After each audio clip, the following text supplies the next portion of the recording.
Hi everyone. So today we're gonna do class 11's chapter 1, obviously of English, The Summer of the Beautiful White Horse. नाम ही बड़ा attempting सा है, सुंदर सा है, तो कुछ अमेजिंग सा और एडवेंचरस सा हमें इस चैप्टर में पढ़ने को मिलेगा. So let's get started. Basically it's a story about two boys और वो एक ट्राइब है. ट्राइब क्या होती है, जैसे ना हम आदिवासी जातियाँ और जनजातियाँ होती हैं ना, तो उनको हम ट्राइब्स बोलते हैं. तो एक पर्टिकुलर ट्राइब है आर्मेनियन ट्राइब. उस ट्राइब के दो बच्चों के बारे में, दो लड़कों के बारे में ये स्टोरी है. और इस ट्राइब की स्पेशलिटी क्या थी, खासियत क्या थी, वो क्यों जानी जाती थी? वो जानी जाती थी उनके ट्रस्ट और ऑनेस्टी के लिए. मतलब कि वो अपनी ईमानदारी के लिए, मतलब उन पे जैसे बोलते हैं ना हॉलमार्क, जैसे हम जब हम गोल्ड लेते हैं तो हम बोलते हैं ना 24 कैरेट गोल्ड, उसका एक पर्टिकुलर हम स्टैम्प लेते हैं सेम. तो उन पे क्या स्टैम्प था कि ये जो ट्राइब है बहुत ही ऑनेस्ट है, बहुत ही लॉयल है और उन पे आंख बंद करके कोई भी ट्रस्ट कर सकता है. सो one day back there in the good old days when I was 9 and the world was full of every imaginable kind of magnificence and life was still a delightful and mysterious dream. अब ये जो हमारे author हैं, जो narrator भी हैं, वो हमें क्या बता रहे हैं. अब ऑथर और नरेटर, ऑथर जिसने वो स्टोरी कुछ भी है वो लिखा होता है, नरेटर है हमें स्टोरी बताने वाला. और कहानी का नरेटर कोई और भी हो सकता है, जरूरी नहीं कि हर बार वो ऑथर ही हो. सो यहाँ पे हमें जो ऑथर हैं वो बता रहे हैं कि one day back there in the good old days, की जब अच्छे पुराने दिन याद करें, वो अपने बचपन के अच्छे दिनों को, जब वो 9 इयर्स के थे. और उनके लिए संसार बहुत सुंदर था, बहुत सुंदर था. एक उनकी एक अपनी कल्पना थी, अपना काल्पनिक एक संसार था जो काइंड ऑफ मैग्निफिसेंस, बहुत शानदार सुंदर था. And life was still a delightful and mysterious dream. और उसके लिए लाइफ क्या थी, एक खुशी से भरा और एक रहस्यमयी सपना. माई cousin Murad, who was considered crazy by everybody who knew him except me, came to my house at 4 in the morning and woke me up tapping on the window of my room. तो अभी एक और हमारे character introduce हुए हैं, मुराद. वो कौन था? जो नरेटर है उसका कज़न था. तो उसको ना सब ऐसे बोलते थे क्रेज़ी मतलब कि वो कभी भी कुछ भी कर सकता था. लोग उसको बोलते थे ये तो पागल है, मतलब ये तो कुछ भी कर सकता है. लेकिन वो बोलता है कि उसको सारे क्रेज़ी मानते थे मेरे सिवा, क्योंकि उन दोनों की बॉन्डिंग अच्छी थी, अच्छी खासी जमती थी उनकी. तो वो आया सुबह के 4 बजे और उसने उसकी विंडो पर ऐसे टप टप टप टप ऐसे ना टैप टैप टप करते थप थप थप करके उसको जगाया. अरम ही सेड. अब जो नरेटर उनका नाम है अरम, ठीक है. सो उसने बोला Aram he said, I jumped out of bed and looked out of the window. वो एकदम से चौंक कर वो बोलता कि मैं बेड से कूदा और एकदम से मैंने विंडो की तरफ देखा. I couldn't believe what I saw. कहता मैंने जो देखा उस पर मैं विश्वास ही नहीं कर पाया. It wasn't morning yet but it was summer and with daybreak, not many minutes around the corner of the world, it was light enough for me to know I wasn't dreaming.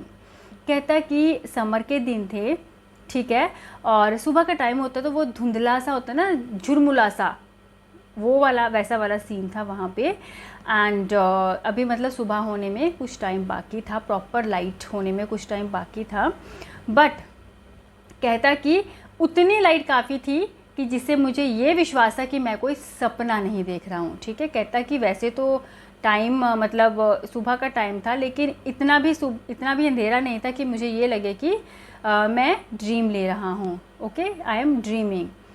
So yes, my cousin Murad was sitting on a beautiful white horse. कहता मेरा जो cousin मुराद था ना, वो सुंदर से white horse पे बैठा हुआ था.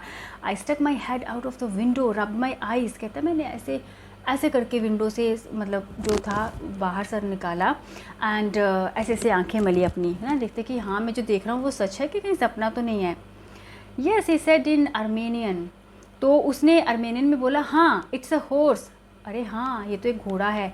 You are not dreaming. कहता तुम ना सपना नहीं देख रहे हो. Make it quick if you want to ride. कहता कि अगर तुम्हें राइड लेनी है तो थोड़ा जल्दी. I knew my cousin Murad enjoyed being alive more than anybody else who had ever fallen into the world by mistake, but this was more than even I could believe. अब वो बोलता है कि ठीक है, मुझे पता था कि मेरा जो कज़न है मुराद वो बहुत ज़िंदा दिल है ना, और वो उन लोगों में से नहीं, कईयों को बोलते ना हम कि जैसे तुम तो गलती से धरती पे आ गए हो, तुम्हारा तो जन्म गलती से हो गया, वो ऐसा नहीं था, वो ज़िंदगी को जीने वाला था, और मुझे पता था कि वो क्रेज़ी है ना, मतलब वो कुछ भी कर सकता है, लेकिन जो मैं देख रहा था उस पर विश्वास करना मुझे बहुत मुश्किल हो रहा था। ऐसा क्यों था? In the first place, my earliest memories had been memories of horses and my first longings had been longings to ride. अब ना कई बार हमारी एक यादें होती हैं और हमारी एक प्रॉपर डिज़ायर होती है, जो मतलब एक ना दिली ख्वाहिश, तो उसकी क्या थी, नरेटर की क्या थी? उसकी थी कि हॉर्सेस के बारे में उसकी बड़ी यादें थी और उसकी बड़ी इच्छाएं थी, और जो मेन एक इच्छा थी उसकी कि एक हॉर्स को राइड करना, घुड़सवारी करना. This was the wonderful part. In the second place we were poor. कहता कि ये जो मेरी इच्छाएं थी, ये जो मेरी मेमोरीज थी ना, ये मतलब वंडरफुल पार्ट था मेरी लाइफ का, ठीक है. लेकिन बोलता कि दूसरा जो हिस्सा था उसमें क्या प्रॉब्लम थी कि हम गरीब थे, ठीक है, हम गरीब थे. तो this was the part that wouldn't permit me to believe what I saw. कहता है कि ये जो हिस्सा था ना, या ये जो सच्चाई थी ना जीवन की, ये मुझे अलाउ नहीं कर रही थी कि मैं ये मानूं कि जो मैं देख रहा हूँ वो सच है, ठीक है. We were poor, we had no money, our whole tribe was poverty stricken. Every branch of the, अभी इनकी जो ट्राइब का नाम है उसका है गारो घलेनियन. गारो घलेनियन जो ट्राइब थी, कहता कि हम इतने गरीब थे ना कि हमारे पास पैसे नहीं होते थे, ठीक है, और हमारी पूरी की पूरी ट्राइब थी वो गरीबी से पीड़ित थी, मतलब बहुत गरीब थे ये लोग. और हमारी जो ये गारो गलेनियन हमारी ट्राइब है, मतलब कि इसकी जो मतलब इसका हर एक ब्रांच, मतलब कोई भी इसका हिस्सा हो, कोई भी इसका पार्ट हो, वो कैसे रह रहे थे in the most amazing and comical poverty in the world. मतलब बेहद गरीबी में, बेहद गरीबी में. और इसने इसको अमेजिंग बोला है और इसने इसको कॉमिकल भी बोला है. Nobody could understand where we ever get money enough to keep us with food in our bellies. ठीक है, प्रॉब्लम ये कि मेरे पास बुक नहीं है और लैपटॉप पे मैंने चैप्टर खोला है, so sometimes it's getting blur, so that's why I am stucking. ठीक है, तो अब ऐसा क्यों था? अमेजिंग और कॉमिकल जो थी वो ट्राइब क्यों थी? किसी को भी ये पता नहीं होता था कि हमें मनी कहाँ से मिलता है, मतलब उनके पास पैसा नहीं होता था, ठीक है, बिल्कुल भी पैसा नहीं होता था कि वो बेलीज मीन्स अपने स्टमक, कि वो खाना जो है पेट में डाल सकें, बट पता नहीं उनके पास इतना भी पैसा नहीं होता था कि वो खाना ले सकें, बट पता नहीं वो पैसा कहाँ से आ जाता था कि मतलब उनका ना eight the end of the day उनका खाने पीने का चलता था. तो इसलिए उसने उसको अमेजिंग प्लस कॉमिकल भी बोला था. और बोलता ये बात किसी को पता नहीं थी कि ऐसा कैसे हो जाता है, पता नहीं. कहता even not even the old man of the family, जो बहुत बुजुर्ग थे ना, उनको भी ये पता नहीं था कि हमारे पास पैसा कहाँ से आता है, हमारी रोजी रोटी कैसे चली हुई है. Most important of all, though we were famous for our honesty, we had been famous for our honesty for something like 11 centuries, even when we had been the wealthiest family in what we liked to think was the world. कहता कि we had been famous for honesty, हम ईमानदारी के लिए तो famous ही थे. कब से? 11 सेंचुरी से. 1 century is equal to 100 years. 11 century मतलब 1100 सालों से वो किसके लिए फेमस थे? उनकी गरीबी के लिए. लेकिन बोलता है एक टाइम ऐसा था जब हम अमीरों, सबसे अमीर फैमिलीज़ में आते थे, ठीक है, मतलब दुनिया में जो अमीर लोग थे ना, अमीर फैमिली से, उनमें इनकी गिनती होती थी. 1100 साल पहले की बात होगी वो, ठीक है. So we were proud first. तो कहता पहले हम, सबसे पहला पार्ट जो था, हम बहुत प्राउड थे. ऑनेस्ट नेक्स्ट, हम बहुत ईमानदार भी थे. And after that we believed in right and wrong, और हमें गलत, सही और गलत का पता था, हम उसकी समझ रखते थे.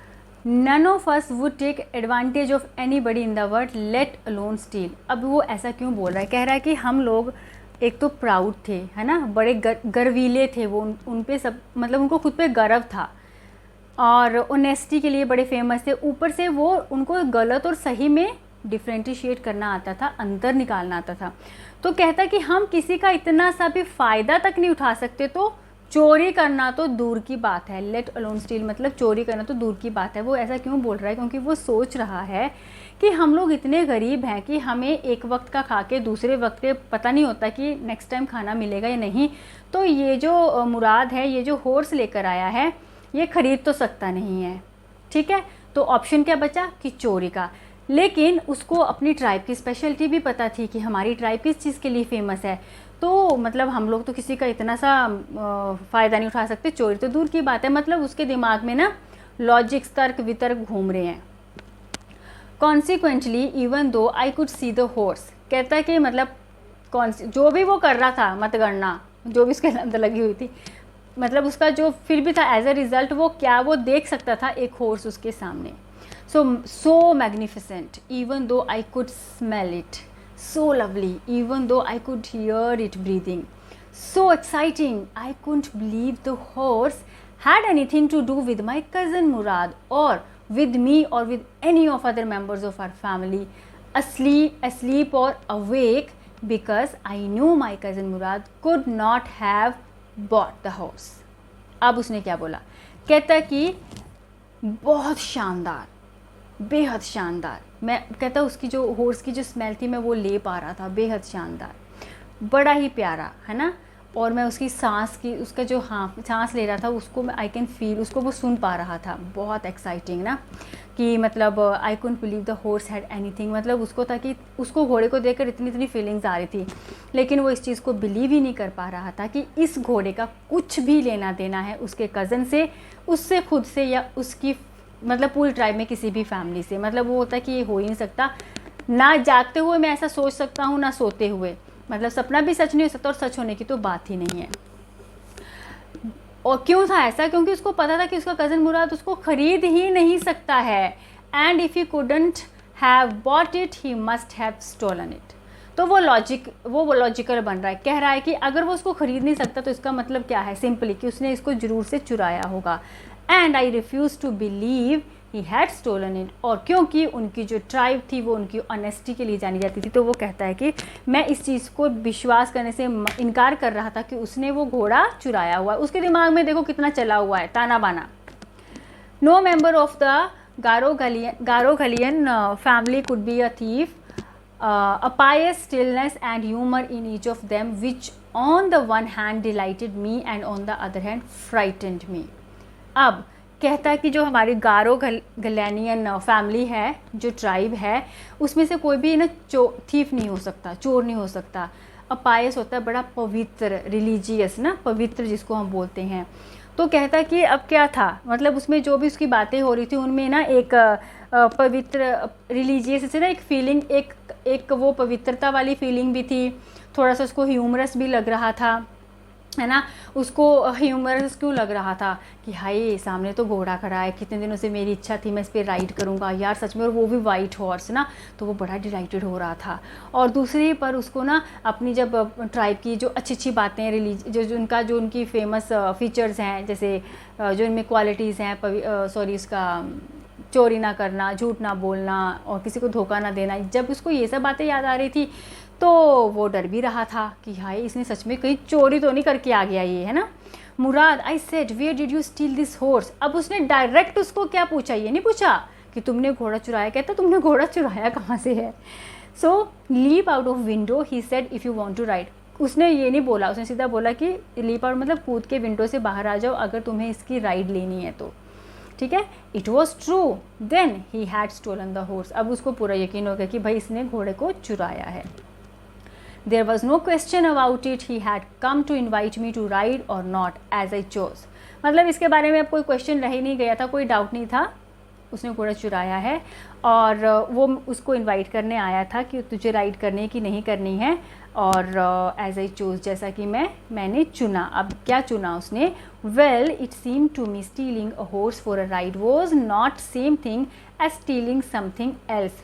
तो अब उसने वो लॉजिक दे रहा है खुद को ना, कह रहा है कि ठीक है, इट सीम टू मी, मुझे क्या लगता है कि घोड़े को राइड के लिए चुराना और जैसे वो अलग चीज़ है, एक घोड़े को राइड के लिए चुराना और कोई और चोरी करना, जैसे पैसे चुराना, इन दोनों में डिफरेंट है, इन दोनों चोरियों में डिफरेंट है, मतलब वो खुद को तसल्ली दे रहा है ना। For all I knew may be it wasn't stealing at all, और कहता कि मतलब ये कोई चोरी थोड़ी ना हुई, ये कोई चोरी थोड़ी ना हुई ना, हमने कोई धन थोड़ा ना चुराया, हमने सिर्फ एक घोड़े को अगर राइड के लिए चुरा भी लिया तो वो कोई चोरी नहीं हुई, मतलब वो खुद को ही तसल्ली दे रहा है। If you were crazy about horse's the way my cousin Murad and I were it wasn't stealing. अब वो क्या बोला कि अगर तुम लोग क्रेज़ी हो किसी घोड़े के लिए जैसे कि हम क्रेज़ी थे, मैं और मेरा कज़न मुराद, तो ये फिर चोरी नहीं हुई। सो बेसिकली उसने अपने आप को लॉजिकली बोल दिया कि नहीं it's not stealing and it's perfectly fine, ठीक है। It would not become stealing until we offer to sell the horse which of course I knew we would never do. मतलब ये तब तक चोरी नहीं है जब तक कि हम किसी को हॉर्स को घोड़े को ना बेचें, मतलब उसको बेच के पैसा ना कमाएं, तो कहता तब तक ही चोरी नहीं है, और मुझे आई एम प्रिटी श्योर कि ऐसा कभी नहीं होगा कि हम इसको कभी बेचेंगे नहीं। let me put on some clothes, I said. All right, he said, but hurry. I leaped into my clothes. अब क्या बोला, ये बोलता है कि ठीक है मुझे ना कपड़े पहनने दो, तो बोलता ठीक है बट जल्दी करो, तो वो कहता मैंने मतलब ऐसे कपड़ों में घुस गया, मैंने जंप कर दिया ना, फटाफट से उसने कपड़े पहने। I jump down to the yard from the window and leaped up on to the horse behind my cousin Mourad. कहता है कि मैंने विंडो से जंप किया नीचे यार्ड में, और फिर मैंने विंडो से, और फिर मैंने घोड़े पर मैंने जंप करके मैं घोड़े पर बैठ गया अपने कज़न के पीछे। That year we lived at the edge of town on Walnut Avenue, behind our house was the country, vineyards, orchards, irrigation ditches and country roads. In less than 3 minutes we were on Olive Avenue and then the horse began to trot. अब the year वो बोलता है कि उस time हम कहाँ रहते थे, एज ऑफ द टाउन, मतलब टाउन जो था उसके कोने में जाके, ऑन वॉलनट एवेन्यू, किसी जगह का नाम है वॉलनट एवेन्यू, ठीक है, उसके कोने में रहते थे। और हमारे उनके घरों के पीछे में क्या था, कंट्री था, मतलब कंट्री साइड मीन्स शहर टाइप, ठीक है, town type, and wine yard, अंगूरों की बेलें थी, ऑर्चर्ड से बगीचे थे फलों के, और इरिगेशन डिचेस होते हैं ना जो खेती के लिए जैसे पानी इकट्ठा करते हैं, छोटे छोटे पोन्स बना के, ठीक है, एंड कंट्री रोड्स, सड़कें थी। In less than 3 minutes, 3 minute से कम टाइम में we were on Olive Avenue and then the horse began to trot. जब जो ट्रॉट है ना, वो जब घोड़ा चलता है ना, घोड़ा कैसे चलता है, घुमट घुमट, तो उसकी जो चाल है उसको हम ट्रॉट बोलते हैं। कहता है कि हम ऑलिव एवेन्यू पे थे और घोड़े ने चलना शुरू किया, टपक टपक जो भी उसकी चाल है। The air was new and lovely to breathe. कहता कि घोड़े पर वो घुड़सवारी कर रहा है और हवा तो मतलब एकदम नई थी और बहुत अच्छा था, बड़ी अच्छी लग रही थी उसको सांस लेने में। The feel of the horse running was wonderful. My cousin Murad, who was considered one of the craziest members of our family, began to sing. I mean he began to roar. तो कहता कि horse running मतलब horse riding की जो मतलब वो तो एक वंडरफुल एक्सपीरियंस था ना, मतलब उसके पास वर्ड्स ही नहीं है। कहता मेरा कज़न है ना जो जिसको कि फैमिली में सबसे पागल वाला बोला जाता, क्रेजीएस्ट मेंबर बोला जाता था, उसने गाना शुरू किया। कहता है एक्चुअली वो गा नहीं रहा था, वो दहाड़ रहा था, मतलब ज़ोर ज़ोर से। Every family has a crazy streak in it somewhere and my cousin Murad was considered the natural descendant of the crazy streak in our tribe. कहता कि हर फैमिली में कोई ना कोई एक मेंबर होता है जो थोड़ा क्रेजी होता है ना, जिसको हम बोलते हैं कि ये कुछ भी कर सकता है, ही कैन डू एनीथिंग। और हमारी फैमिली में जो मुराद था वो नेचुरल डिसेंडेंट, मतलब बोलते हैं ना कि ये पूरा उस पर गया है, डिक्टो कॉपी है उसकी। तो मुराद को किसकी कॉपी बोला जाता था, उनकी ट्राइब का कोई और मेंबर था। Before him was our uncle Khosrove, an enormous man with a powerful head of black hair and the largest moustache in San Joaquin valley. अब अंकल खॉसरॉफ जो हैं वो थे, मतलब वो अभी तक हैं, लेकिन जैसे बात करें ना कि क्रेजीएस्ट पर्सन, तो एक ये हैं, और उनका हुलिया बताया गया है कैसे हैं, ऐसे काले घने बाल और बड़ी बड़ी मूछें उनकी। और जो सैन जैकवन वैली जो जगह है वो बताई गई है, कैलिफोर्निया की वैली है ये, कि वहाँ के ये वाला जो खॉसरॉफ था ये ऐसा इंसान था जैसा कि मुराद है। A man so furious in temper, बहुत गुस्से वाले, फ्यूरियस होता है एंग्री, सो इरिटेबल, बहुत मतलब irritating person, so impatient that he stopped anyone from talking by roaring. मतलब impatient मतलब जिसमें कोई सब्र नहीं है, कोई बोल रहा है तो उसको सुन लो नहीं, उस किसी को भी टोक देना बोल के, ठीक है. रोरिंग होता है सिर्फ ज़ोर से बोल के. It's no harm pay no attention to it. और उनका जो एक तकिया कलाम था, पेट लाइन थी, क्या थी? It's no harm pay no attention to it. बस बात ख़त्म ये बोल के. That was all, no matter what anybody happen to be talking about. मतलब बस बोल दिया और बात ख़त्म, चाहे कोई दूसरा बंदा जिस बारे कुछ जितनी भी सीरियस बात हो. Once it was his own son Arak running 8 blocks to the barber shop where his father was having his moustache trimmed to tell him their house was on fire. तो एक बार क्या हुआ कि उसका खुद का बेटा सन एरिक 8 blocks मतलब उसके पापा जो हैं वो बार्बर की शॉप में अपनी दाढ़ी को, मस्टैश को ट्रिम करवा रहे थे. तो उनका बेटा 8 blocks भाग कर आया ये बताने के लिए कि उनका घर जल रहा था आग से, उनके घर में आग लग गई थी. This man Khosrove sat up in the chair and roared, it's no harm pay no attention to it. वही उसका बैठा हुआ चेयर पे, it's no harm pay no attention to it. And the barber said, but the boy said your house is on fire. So Khosrove roared, enough, it's no harm I say. तो बाबर ने बोला शायद इसको समझ नहीं आई बात, तो वो बोलता है भाई आपका जो घर है वो उसमें आग लगी है. तो वो कहता है बस, मतलब ऐसे ही मैंने बोल दिया, it's no harm. My cousin, तो ये एक मतलब फ़नी वे में बताया कि वो कैसे क्रेज़ी थे. माई cousin Murad was considered the natural descendant of this man. मतलब उसको एक नेचुरल कि मतलब ये नेचुरली उस पर गया पूरा, ठीक है. Although Mourad father was Zorab who was practical and nothing else. जो मुराद के अपने पिताजी थे वो जोराब, उनका क्या था, वो प्रैक्टिकल थे, ज़्यादा कुछ उनकी वो नहीं बताई गई है. That's how it was in a tribe. और उसने बताया कि ऐसा ऐसा था हमारी ट्राइब में. A man could be the father of his son's flesh, but that did not mean that he was also the father of his spirit. इसका मतलब क्या है कि जब जो मतलब बच्चे हैं, ठीक है, उनके पेरेंट्स ने उनको जन्म दिया है. फ्लैश होता है जैसे मांस बोलते हैं ना, हार्ड मांस के हम बने हैं, तो हम दिखने में अपने पेरेंट्स के जैसा हो सकते हैं, लेकिन ज़रूरी नहीं है कि हमारी आदतें भी हमारे मम्मा पापा के जैसा ही हो. जैसे कुछ लोगों को बोलते हैं कि तुम अपने बुआ पर गई हो, है ना, उसकी आदतें अपनी चाची जैसी हैं या उसकी आदतें अपनी मौसी जैसी हैं. तो ये ज़रूरी नहीं है कि आप आदत वाइज, आपकी नेचर वाइज आप अपने पेरेंट्स पे ही जाओगे, ऐसा कुछ भी नहीं है. लुक्स वाइज आप जा सकते हो, तो बट जो स्पिरिट है, जो अंदर की जो कुछ आदतें होती हैं वो ज़रूरी नहीं है आपके पेरेंट्स के जैसे ही हों, ठीक है. The distribution of various kinds of spirit of our tribe had been from the beginning capricious and vagrant. अब वो बोल रहा है कि हमारी ट्राइब में, हमारी फैमिली में ना डिफरेंट टाइप्स के लोग हैं. किसी की नेचर कैसी है, किसी की कैसी है ना, अलग अलग तरह के उनके मूड्स हैं. वैग्रेंट मतलब जिनका कोई सेटल्ड नहीं है. तो इस तरह के मतलब हमारे ट्राइब में अलग अलग तरह के लोग हैं, फैमिली मेम्बर्स हैं. We rode and my cousin Mourad sang, हम मतलब जा रहे थे, उसकी राइडिंग का एंजॉय कर रहे थे, और जो मुराद है वो अभी तक भी गा रहा था.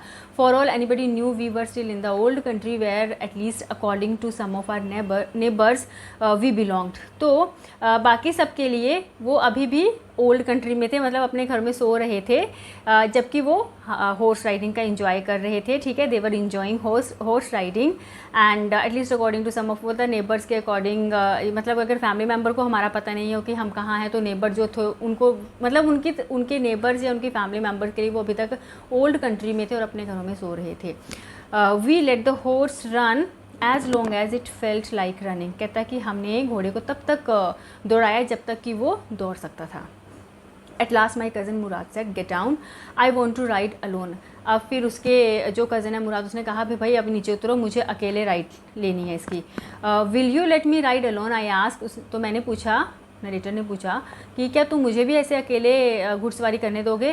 That's up to the horse, my cousin said, get down. कहता हॉर्स के ऊपर है, अगर ये थका नहीं और इसकी इच्छा हुई तो मैं देखूंगा. मतलब उसने ज़्यादा बोला नहीं, ब्रीफली बोला. The horse will let me ride, I said. तो उसने बोला कि हाँ ये हॉर्स मुझे अलो करेगा राइड करने के लिए. We shall see, he said, don't forget that I have a way with the horse. तो कहता है कि ठीक है देखेंगे, और भूलो मत that I have a way with a horse, मतलब कि आई हैव अ वे मतलब मुझे घुड़सवारी आती है. Well I said, any way you have with any way you have with the horse I have also, तो मैंने कहा हाँ तुम्हें आती है तो मुझे भी आती है. For the sake of your safety he said let us hope so get down.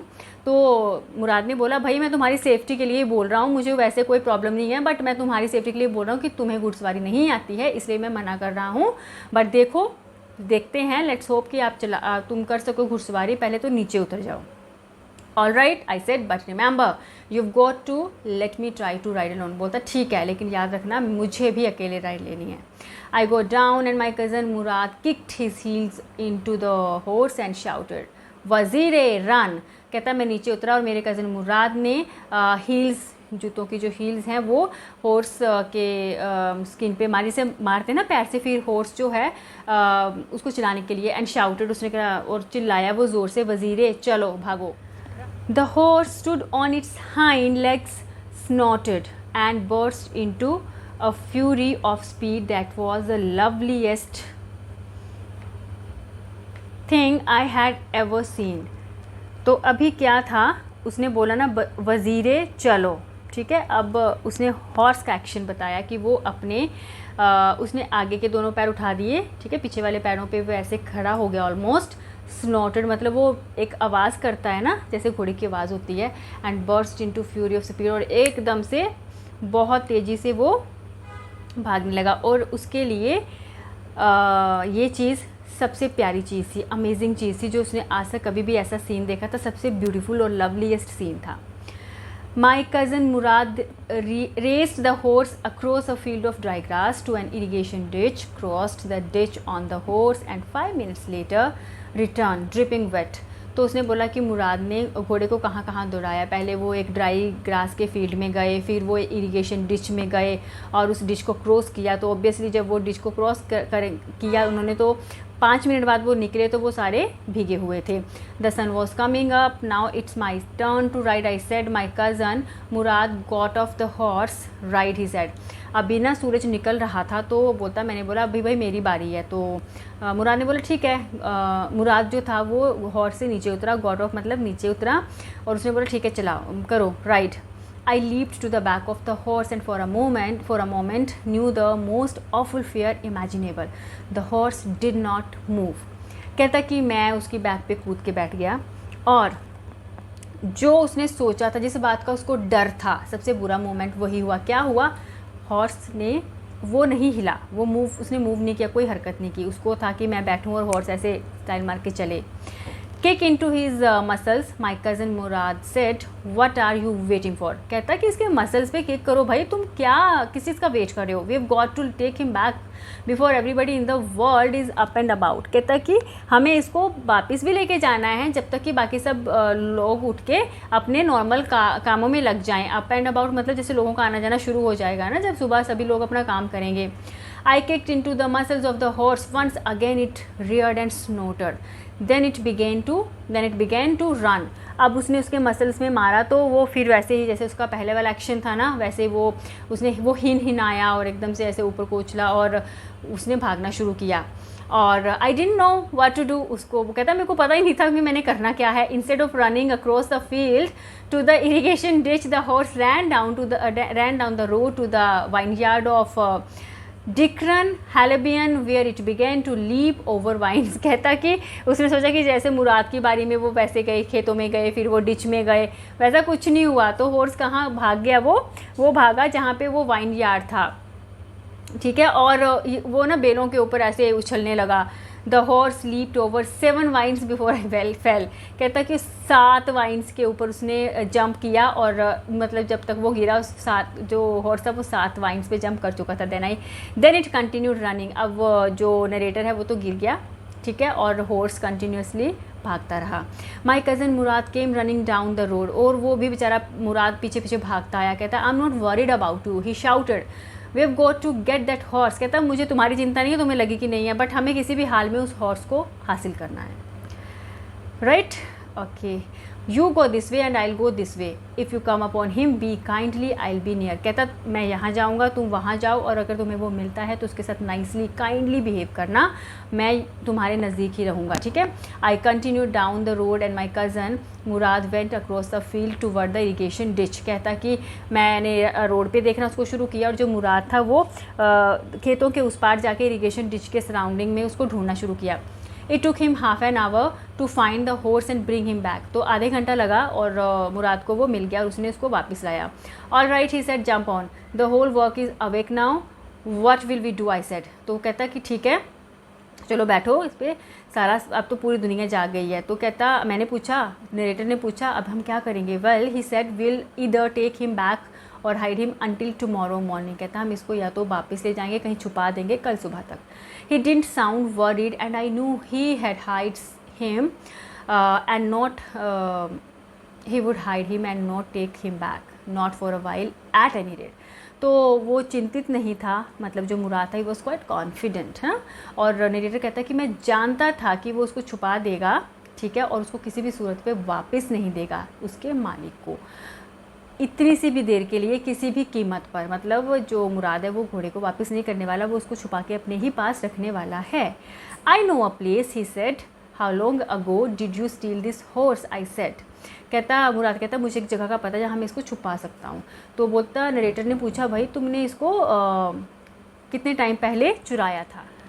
It suddenly dawned on me that he had been taking these early morning rides for some time and had come for me this morning only because he knew how much I longed to ride। तो अरब बता रहा है कि वो एकदम से फिर appear हुआ, मतलब असली बात जो उसने बताई कि वो कुछ टाइम से अर्ली मॉर्निंग राइड ले रहा है, आज उसका मन हुआ कि मुझे भी वो राइड करवाए अर्ली मॉर्निंग, क्योंकि उसको पता था कि उसको घुड़सवारी का कितना शौक है, इसलिए वो मेरे पास आया। Who said anything about stealing a horse? he said। उसने बोला कि घोड़ा चुराने वाली बात तुमसे किसने कही। Anyhow, I said, how long ago did you begin riding every morning? तो मैंने पूछा, मतलब अरब ने पूछा कि तुम ये बताओ कि तुमने कब से तुमने ये अर्ली मॉर्निंग राइडिंग शुरू किया है। Not until this morning he said. बोलता आज की सुबह से पहले कभी नहीं। Are you telling the truth I said. Aram ने पूछा क्या तुम सच बोल रहे हो। Of course not he said, but if we are found out that's what you are to say. तो कहता है कि ऑफ कोर्स नहीं यार, मैं बहुत टाइम से ले रहा हूँ, बट हाँ अगर हम पकड़े जाते हैं, किसी ने हमसे पूछा, तो यही वाली बात तुम्हें बोलनी है। I don't want both of us to be liars, all you know is that we started riding this morning. कहता मुझे हम दोनों को झूठा नहीं साबित करना है, मतलब किसी ने पूछा तो मैं बोलूँ 10 दिन पहले, 1 महीना पहले, तुम बोलो आज, तो मुझे किसी के सामने झूठा साबित नहीं होना है। सो तुम्हें जो पता है, मतलब तुमने सिर्फ यही बोलना है कि आज सुबह से, इन केस अगर हम पकड़े जाते हैं। All right I said. कहते ठीक है। He walk the horse quietly to the barn of a deserted wine yard which at one time had been the pride of a farmer named Fetvajian. There were some oats and dry alfalfa in the barn. अब वो horse को कहाँ ले गए, चुपचाप से एक deserted सी wine yard है, वहाँ पे ना बान होता है, एक छोटा कमरा बनाया गया होता है जहाँ पे हॉर्सेस को या किसी भी कोई और टाइप के एनिमल्स को रखा जाता है। तो वो डेजर्टेड है, मतलब वहाँ कोई आता जाता नहीं है। और किसका होता था एक बार ये, मतलब बहुत शानदार सा एक फार्मर है जिसका नाम है फेटवाजिया, उसका होता था ये। देयर वर सम ओट्स, वहाँ पे कुछ ओट्स थे, और ड्राई अल्फ़ा एक फ्लावर टाइप है वो था। We began walking home. अब हमने घोड़े को वहाँ रखा और हम वापस घर की तरफ चल पड़े। It wasn't easy he said to get the horse to behave so nicely. कहता कि इतना ईजी नहीं था हॉर्स को ऐसे सिखाना, अच्छे से बिहेव करना।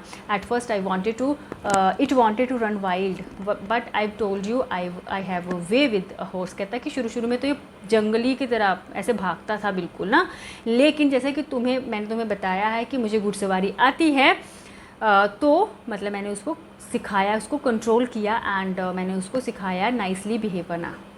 I can get it to want to do anything I want it to do, horses understand me, I can get it. बोलता कि मैं इनसे वो सब करवा सकता हूँ जो मैं चाहता हूँ, क्योंकि हॉर्सेज जो हैं वो मुझे समझते हैं। How do you do it I said. मैंने पूछा, मतलब अरब ने पूछा तुम ऐसा कैसे करते हो। I have an understanding with the horse he said. उसने बोला कि मेरी मतलब हॉर्स के साथ एक अंडरस्टैंडिंग है, ठीक है। Yes but what sort of an understanding I said. कहता ठीक है, लेकिन किस तरह की। A simple and honest one, he said, कहता सिंपल और honest one. Well I said I wish I knew how to reach an understanding like that with a horse. तो अरब बोलता काश कि मुझे भी पता होता कि इस तरह की अंडरस्टैंडिंग एक हॉर्स के साथ कैसे कर सकते हैं। You are still a small boy, कहता कि तुम अभी तक भी छोटे बच्चे हो। He said when you get to be 13 you will know how to do it, कहता जब तुम 13 साल तक के हो जाओगे तब तुम्हें पता चलेगा ऐसा कैसे कर सकते हैं।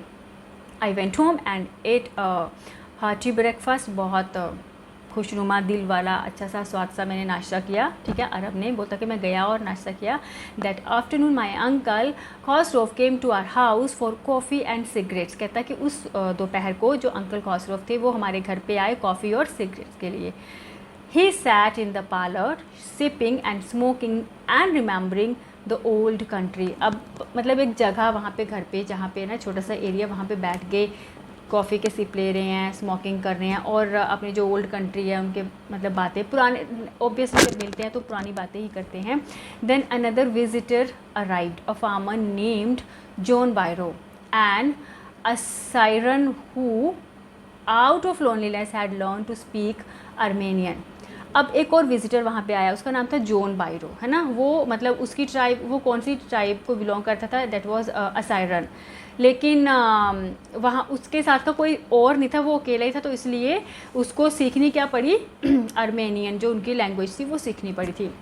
My mother brought the lonely visitor coffee and tobacco and he rolled a cigarette and sipped and smoked। अब उसकी जो माँ थी वो कहती उसके लिए भी जो आया था वो जॉन बायर, उसके लिए भी कॉफ़ी लाई और टोबैको, वही जो उसको क्या बोलते हैं मुझे याद नहीं आ रहा है, सिगरेट, टोबैको, तंबाकू एंड रोल्ड अ सिगरेट। उसने वैसे ही सिगरेट शुरू किया उसमें कुछ करके एंड उसने फिर सिप कॉफ़ी पी और स्मोकिंग शुरू कर दी ना।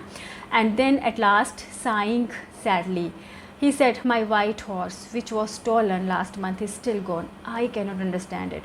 बेचारे ने ऐसे दुखी भरी आह भरी कहता कि मेरा वाइट हॉर्स जो पिछले महीने चोरी हो गया था और अभी तक नहीं मिला, 1 महीना हो गया और मुझे समझ नहीं आ रहा कि वो कहाँ उसे ढूंढूं, कैसे ढूंढूं। My uncle Khosrove became very irritated and shouted, it's no harm, what is the loss of a horse, haven't we all lost the homeland, what is this crying over a horse। तो फिर वही uncle खॉसरोव बताया था ना, impatient थे, किसी की बात नहीं सुनते, तो कहते कि इट्स नो हार्म, क्या इसमें क्या नुकसान है भाई, हम लोग, तुम एक हॉर्स के लिए, एक हॉर्स के खोने का दुख मना रहे हो, हम लोगों ने अपने होमलैंड, हम लोगों ने तो अपना घर गंवाए हैं, ज़मीनें गंवाई हैं ना, तो एक हॉर्स के खोने पर क्या रोना। That may be all right for you, a city dweller, to say, John Byro said, but what of my Surrey, what good is a Surrey without a horse। कहता है कि ठीक है तुम भाई सिटी में रहते हो, है ना, सिटी ड्वेलर मतलब जो सिटी में रहते हो, तुम्हारे लिए बोलना बहुत आसान है और सही है, बट वट ऑफ माई सरी, कहता है कि जो मतलब सरी क्या होती है ना, वो घोड़े के पीछे लगाते हैं ना कई बार, फिर इसको बैठ के जैसे तांगा है ना, घोड़े के पीछे लगता है वो कैरियज, तो कहता है कि उसका क्या, वो तो बेकार है ना घोड़े के बिना। Pay no attention to it, my uncle Khosrove roared, uncle Khosrove फिर से चिल्लाए कि मतलब क्या है, इसको छोड़ो यार, इस पर क्या बात करना। I walked 10 miles to get here, John Byro said, कहता है मैं 10 किलोमीटर चल के यहाँ पर पहुँचा हूँ। You have legs, my uncle Khosrove shouted, कहता है तो तुम्हारे पास लेग्स हैं, चल सकते हो, है ना। वो चिल्ला के बोलता है, my left leg pains me, the farmer said, कहता है मेरी जो बाई लेग है उसमें दर्द है, बहुत दर्द होता है मुझे। पे नो अटेंशन टू इट, कहता है कोई बात नहीं है, इस पर कोई अटेंशन देने वाली बात नहीं है। सेम अंकल खॉसरोव का वही एक तकिया कलाम, that horse cost me $60, the farmer said, कहता वो किसान बोलता कि उस घोड़े के लिए मैंने $60 दिए थे। I spit on money, my uncle Khosrove said, कहता कि मतलब पैसे की तो मतलब मेरे पास बात मत करो ना, पैसे पे तो मैं जैसे बोलते ना परवाह नहीं करता हूँ, स्पिट ऑन मनी, पैसे पे तो मैं थूकता हूँ। He got up and stocked out of the house slamming the screen door. अब वो उठा, ऐसे तनतनाता हुआ उठा, घर से बाहर गया, डैश ऐसे ढार करके दरवाजे को मारते हुए गुस्से में तनतनाता हुआ चला गया। My mother explained, he has a gentle heart, she said, it is simply that he is home sick in such a large man. तो अब अंकल जो खॉसरोव था उसने अच्छा बिहेव नहीं किया ना विजिटर के साथ, तो उसकी जो अब अरब की मम्मा है वो उसको थोड़ा सा जस्टिफिकेशन दे रही है, विजिटर को कहती है कि उसका ना दिल नरम है, बाहर से वो ऐसा है, मतलब सिंपल है कि वो ना उसको अपने घर की याद, जो उसने ज़मीनें गंवाई हैं, मे भी किसी वॉर में या कुछ भी, उसने जो घर गंवाया है उसके लिए वो थोड़ा इरिटेट रहता है, एंड वो इतना बड़ा है तो उसकी जो आवाज़ है नॉर्मल बात भी उसकी चिल्ला कर ही फील होती है। ठीक है। The farmer went away and I ran over to my cousin Mourad's house. वो चला गया फार्मर और अरब जो भागता हुआ गया मुराद के घर। He was sitting under a peach tree trying to repair the hurt wing of a young robin which could not fly. He was talking to the bird. ठीक है। अब कहता कि वो पीच ट्री के नीचे बैठा हुआ था और एक जो बर्ड था उसको उसका जो पंख था ना वो घायल हो गया था, तो वो उड़ नहीं पा रहा था, तो उसकी देखभाल कर रहा था। What is it he said the farmer, what is it he said, वो बोलता हाँ क्या हुआ। The farmer John बायरो I said, कहता जॉन बायरो किसान, विजिटेड आवर हाउस, वो हमारा घर में आया था। He wants his horse, you had it a month, I want you to promise not to take it back until I learn to ride. अब उसको अरब को क्या चिंता पड़ी है, कहते कि वो जॉन बायरो आया था, उसका 1 महीने से उसका हॉर्स जो है वो अब उसके पास नहीं है, उसको वो चाहिए, लेकिन तुम उसका हॉर्स तब तक वापस नहीं करोगे जब तक कि मुझे घुड़सवारी नहीं आ जाती। It will take you a year to learn to ride my cousin Murad said. Mourad बोलता तुम्हें तो साल लगेगा सीखने के लिए। We could keep the horse a year I said, कहता हम 1 साल तक रख लेंगे। My cousin Mourad leaped to his feet, ऐसे उछल के खड़ा हो गया। वॉट ही रोड, वो चिल्लाया, are you inviting a member of the Garoghlanian family to steal, कहता है कि तुम मतलब हमारी जो गारो गलेनियन फैमिली है उसके मेंबर को चोरी के लिए उकसा रहे हो। The horse must go back to its true owner, कहता है घोड़ा जो है वो उसके असली मालिक के पास जाना ही चाहिए। व्हेन आई सेड, कहता कब, इन 6 months at the latest, he said ज़्यादा से ज़्यादा 6 month तक, है ना। He threw the bird into the air, उसने ऐसे पंछी को उड़ा दिया। The bird tried hard, almost fell twice, but at last flew away high and straight। तो पहले तो पंछी जो था वो छटपटाया, 2 बार गिरा भी, लेकिन फिर उसने at last वो उड़ा और आराम से आगे चला गया। Early every morning for 2 weeks my cousin Murad and I took the horse out of the barn of the deserted vineyard where we were hiding it and rode it। तो कहता कि हर सुबह जल्दी में लगातार 2 हफ्तों तक मैंने और मुराद ने वहाँ जाते थे जहाँ पे उसको रखा था, राइडिंग करते थे एंड फिर उसको वापस रखते थे।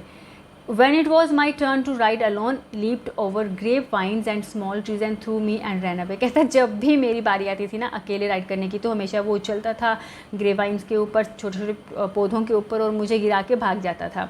Nevertheless, I hoped in time to learn to ride the way my cousin Murad road, but वो डिसअपॉइंटेड नहीं होता। मतलब जो अरब था उसने बोला कि ठीक है मैडम, मुझे उम्मीद थी कि मैं सीख जाऊंगा, जिस तरह से मुराद घुड़सवारी करता मैं भी वैसा ही सीख लूँगा। One morning on the way to Fetvajian deserted wine yard we ran into the farmer John Byro who was on his way to town. क्या हुआ कि एक बार वो वहीं उस डिजर्टेड वाइन यार्ड में थे, हॉर्स को या तो ला रहे होंगे या रख रहे होंगे, तो कौन मिला टाउन में, जॉन बायरो, वही किसान। Let me do the talking my cousin Murad said, I have a way with farmers. तो मुराद बोलता मुझे इससे बात करने दो, मुझे किसान जो फार्मर्स हैं उनके साथ भी उनको भी टैकल करना आता है। Good morning John Byro my cousin Murad said to the farmer studied the horse eagerly. तो कहता गुड मॉर्निंग जॉन बायरो, तो जो फार्मर था वो हॉर्स को देख रहा है ऐसे, है ना, मतलब उसका ध्यान पूरा हॉर्स पे है। Good morning son of my friends, he said what is the name of your horse. तो बोलता गुड मॉर्निंग मेरे दोस्त के बेटे, मेरे दोस्तों के बेटे, इसका नाम क्या है, हॉर्स का नाम क्या है। My heart, my cousin Murad said in Armenian, उसने आर्मेनियन में बोला माई हार्ट, मेरा दिल। A lovely name John Byro said for a lovely horse, I could swear it is the horse that was stolen from me many weeks ago, may I look into his mouth. तो कहता कि मतलब मैं बोलूँ क्या, कसम खा के, मतलब मैं बोलता हूँ कि ये जो मेरा कुछ हफ्तों पहले घोड़ा चोरी हुआ ना सेम वैसा है, मैं इसका मुंह देख सकता हूँ। ऑफकोर्स मुराद सेड, मुराद इतना कॉन्फिडेंटली कहता हाँ। The farmer looked into the mouth of the horse, tooth for tooth, he said I would swear it is my horse if I did not know your parents. मतलब उसने देखा, मतलब उसको बोलता ये टूथ फॉर टूथ, मतलब कि ये 110% जो है ये मेरा ही मतलब ये मैं इसको, मतलब मेरा ही घोड़ा, मैं इसको मानता अगर मैं तुम्हारे पेरेंट्स को नहीं जानता तो। The fame of your family for honesty is well known to me, कहता तुम्हारी फैमिली के बारे, जो ईमानदारी की बात है वो मैं उसको अच्छे से जानता हूँ। Yet the horse is the twin of my horse, कहता है कि ये घोड़ा मेरे घोड़े का ट्विन है, जुड़वा है। A suspicious man would believe his eyes instead of his heart. Good day my young friends, कहता कि कि जो जैसे मतलब उसको शक था, लेकिन बोलता कि ठीक है मैंने मतलब अपनी आंखों पर विश्वास नहीं कर रहा हूँ, मैं अपने दिल पे कर रहा हूँ। उसका कहना था कि ये जो ट्राइब है ये इतनी ईमानदार है कि ये मतलब मेरे घोड़े का जुड़वा हो सकता है लेकिन तुम लोगों ने इसको चुराया नहीं हो सकता है, मतलब इतना उसको ट्रस्ट था उन लोगों पर। तो कहता good day my young friends, good day John Byro, my cousin Mourad said, ठीक है जी बाय बाय हो गई। Early the following morning we took the horse to John Byro's vineyard and put it in the barn, the dogs followed us around without making a sound. Early morning वो गए और उन्होंने जो horse था वो John बायरो के wine yard में रख दिया वैसे ही, ठीक है, पुट इट इन द बार्न, जो वो बार्न था वहाँ पे रख दिया। बोलते कि जो डॉग्स थे वो हमें उन्होंने फॉलो किया लेकिन विदाउट मेकिंग अ साउंड, वो उन्होंने मतलब उनको dogs did not bark. they would at somebody else, he said, I have a way with dogs। तो अब मुराद का वही dialogue, they would at somebody, तो किसी और पे मतलब वो चिल्लाएंगे, मतलब भौंकेंगे, लेकिन मैं कुत्तों को भी डील कर सकता हूँ। My cousin Murad put his arms around the horse, pressed his nose into the horse's nose, patted it। अब उसने घोड़े पर ऐसे वो हाथ फेर रहा है ना, उसका नोज़ को ऐसे किया, उसको पैट मतलब थपथपाया, एंड देन वेंट अवे, और वो चला गया। That afternoon John Byro came to our house in his surrey and showed my mother the horse that had been stolen and return. फिर उसी आफ्टरनून को जॉन बायरो अपने हॉर्स के साथ आया इन हिज सरी, जो मैंने बताया था ना पीछे उसका जो एक कैरियज टाइप होता है ना, तो कहता कि और उसने मेरी जो अरब की माँ थी उसको दिखाया कि ये वही हॉर्स है जो चुरा लिया गया था और वापस छोड़ दिया गया। I do not know what to think, he said, the horse is stronger than ever, better temper too. कहता मुझे नहीं पता कि ये कैसे हुआ, या मैं क्या बोलूँ, मेरा घोड़ा पहले से ज़्यादा स्ट्रॉन्ग हो गया हो और बेटर टेम्पर्ड, मतलब अग्रेसिव नहीं है, अभी अच्छा बिहेव करने लग पड़ा है। थैंक गॉड, कहता मैं भगवान का थैंकफुल हूँ। My uncle Khosrow, who was in the parlor, became irritated and shouted, quiet man, quiet, your horse has been returned, पे नो अटेंशन टू इट। तो वो अंकल खौसरो फिर से अंदर से बोलते हैं बस कर भाई, शांति शांति, तुम्हारा हॉर्स मिल गया ना, पे नो अटेंशन टू इट, अब इस बात को छोड़ो, इस पर मतलब ज़्यादा चर्चा करने की ज़रूरत नहीं है। अभी स्टोरी में जो बात हमने देखी सुनी उसका क्या है, नॉर्मल हमने क्या देखा कि वो जो लड़के थे, ठीक है, उन्होंने मुराद ने हॉर्स को चोरी भी किया, क्या बोलेंगे, उसको लाया, ठीक है, करा, लेकिन उन्होंने अपनी ट्राइब की जो उनकी एक बात फेमस थी, जो प्राइड था ट्राइब का कि वो चोरी नहीं कर सकते, वो ईमानदार है, उन्होंने उस चीज़ को सस्टेन किया, उन्होंने उस चीज़ को रखा, उसकी कदर की और उस घोड़े को वापस उसके ऑनर को दे दिया। तो ये एक अच्छी बात थी, मतलब उन बच्चों में वो रियलाइजेशन था कि हम गलत नहीं करेंगे, ठीक है। उन्होंने अपना शौक़ पूरा किया क्योंकि उनके पास पैसे नहीं थे, उन्होंने ठीक है अपने एक सपने को जिया, but at the end of the day उनको सही और गलत का पता था और उन्होंने सही का साथ दिया। ये स्टोरी इसी नोट पर एंड होती है। अब नेक्स्ट पार्ट में आपको difficult words with their meanings and pronunciations और कोई टिप्स एंड ट्रिक्स के साथ आपको दूसरी वाली वीडियो मिल जाएगी। Hope you enjoy the lesson, so happy learning.